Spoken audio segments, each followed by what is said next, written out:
బాధ, చేసిన కష్టం టోటల్గా వృధా అయ్యే పరిస్థితి వచ్చింది. అది చూసినప్పుడు అట్లనే మనసు ఏమాత్రం కూడా నిగ్రహం చేసుకోలేని పరిస్థితి వస్తుంది. ఇంత కష్టపడితే ఈ మార్గం చేశారేంటి దుర్మార్గం అంటే జాతి ద్రోహం. ఇది నాకు కాదు, నేను నిమిత్త మాత్రుడిని, ప్రభుత్వం నిమిత్త మాత్రం. ఆ రోజు మాకు ఈ అవకాశం వచ్చింది.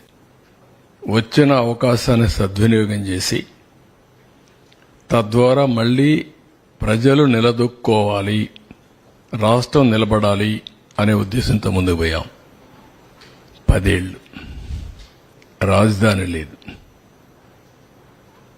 బైఫర్కేషన్ యాక్ట్ కూడా 10 years టైం ఇచ్చి కామన్ క్యాపిటల్ హైదరాబాద్ ఉంటుందని చెప్పి ఈరోజు హైదరాబాద్ కూడా క్యాపిటల్ అయిపోయింది.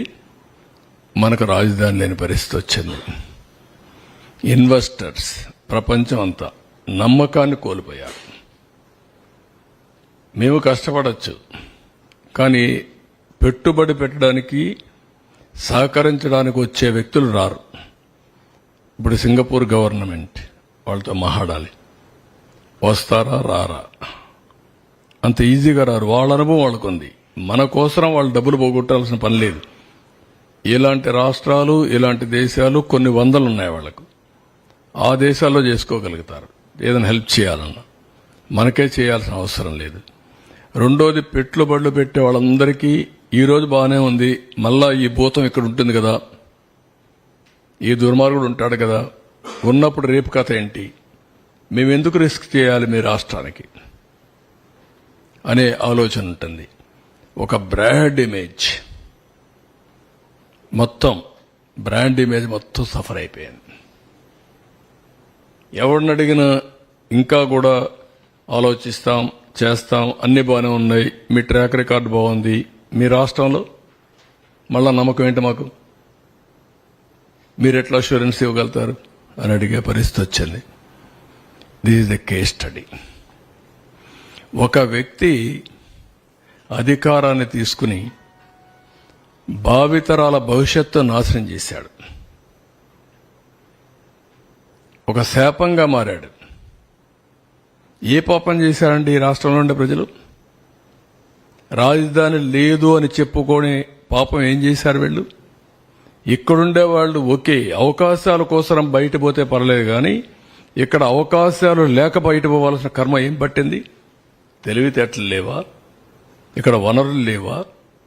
ఇక్కడ అవకాశాలు లేవా? ప్రపంచంలో ఉండే ప్రతి ఒక్క వ్యక్తి ఇక్కడికి వచ్చే అవకాశం ఉంది. గోదావరి, కృష్ణ, పుణ్య నదులున్నాయి, బంగారు పండించే భూములున్నాయి, రైతాంగం ఉన్నారు. Andhra Pradesh rice bowl of India, దేశానికి అన్నం పెట్టిన రాష్ట్రం ఇది. తీర ప్రాంతం భారతదేశంలో నెంబర్ 1 ఇది.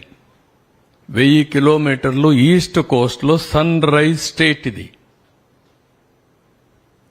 ఎన్నో పోర్టులు. మళ్లీ ఈరోజు ప్రపంచం అంతా పోయి రాణించే యువత ఈ రాష్ట్రంలో ఎలాంటి అవకాశాలు లేకుండా అయింది. ఇది చాలా బాధ.